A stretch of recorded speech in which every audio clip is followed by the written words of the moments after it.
if the Fortuner and the Avanza spent the night together and didn't use protection, the result would probably look something like the Toyota Rush.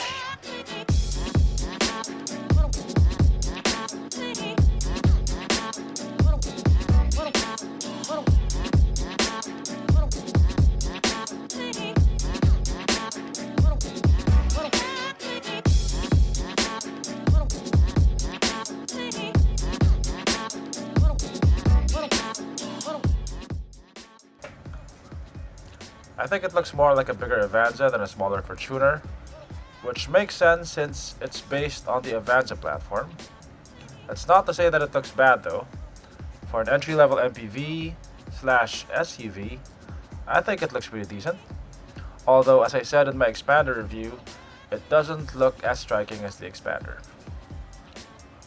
The Rush has thin headlights which are angled downwards towards the grille, which give it a very determined, almost angry look, which is good in my book.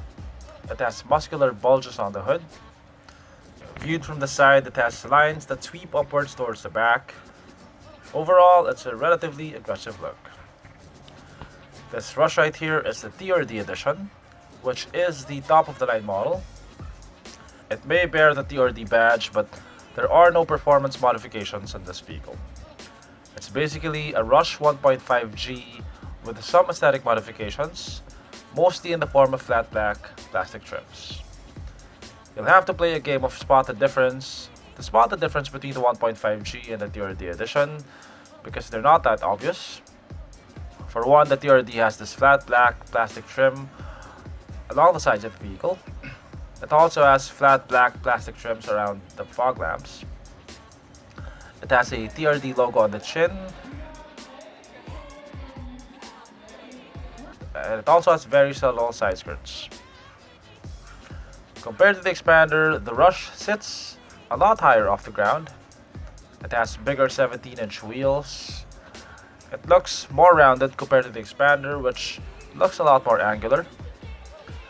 The two vehicles have very different design philosophies, and you either love one or hate the other, or the other way around.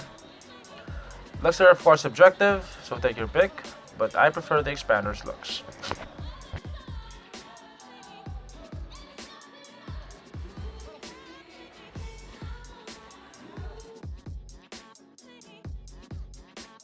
Like the Xpander, the interior of the Rush is also all plastic.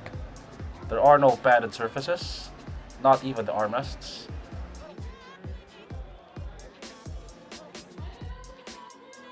Speaking of armrests, the Rush has a center armrest, something that the Xpander doesn't have. If you've seen my previous videos, you'd know how important center armrests are to me. What first drew my attention when I first saw the interior of the Rush are these cream-colored panels with fake stitching. It looks pretty convincing until you knock on it. Fake leather stitching seems to be a rising trend among entry-level cars. The Xpander also has them, and the Vios. Some people like them, some don't. I belong to the latter group. I'm not a fan of fake leather stitching on hard plastic. Okay, also it's probably not a good idea to have the armrest in this color because it's gonna get dirty really quickly. It is highly advisable that you take a shower often when driving the Rush so as to limit the bag transfer. While the Xpander and the Rush are more spacious, when it comes to quality of materials on the interior, the BRV Modulo wins by a huge margin. The top of the line BRV actually has leather seats, leather armrests, and none of that fake stitching on the Rush and the Xpander. But the top of the line BRV is also more expensive at 1.2 million pesos. The third row seats of the Rush don't fold flush against the floor, unlike the Xpander, which limits the length of the items that you can put in the back. If you need to store a lot of items, especially long ones, go for the Xpander because if you fold the second and third row seats, you have a perfectly flat surface.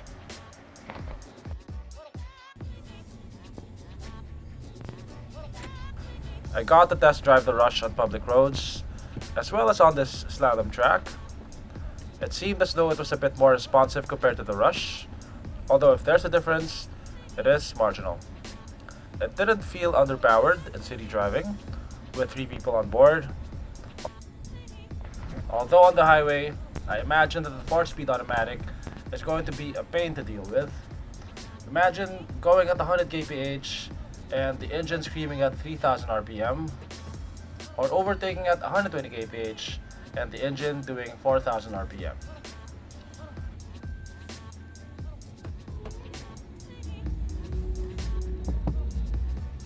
There's a bit more body roll compared to the Xpander and the BRV due to the higher ride height. The ride is also a bit more harsh compared to the Xpander and the BRV. It is especially harsh when you don't have passengers in the back because of the stiffer suspension.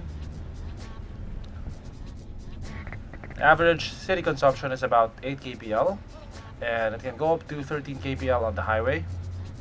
It's not too bad for a gas-powered 7-seater van / SUV. One very important thing to note if you're looking for a 7-seater is that only the top-of-the-line 1.5G comes with a third-row seat.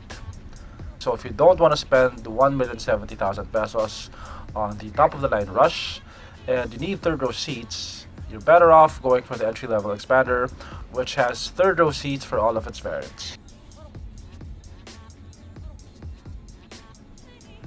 Here's a fun fact. The Toyota Rush is a rebadged Daihatsu Terios. Not that it matters so much. Daihatsu doesn't sell cars here anymore. The Rush and the Xpander have a lot of similarities. They both have 1.5-liter engines. They're both 7-seaters. They're similarly priced, but there are also important differences.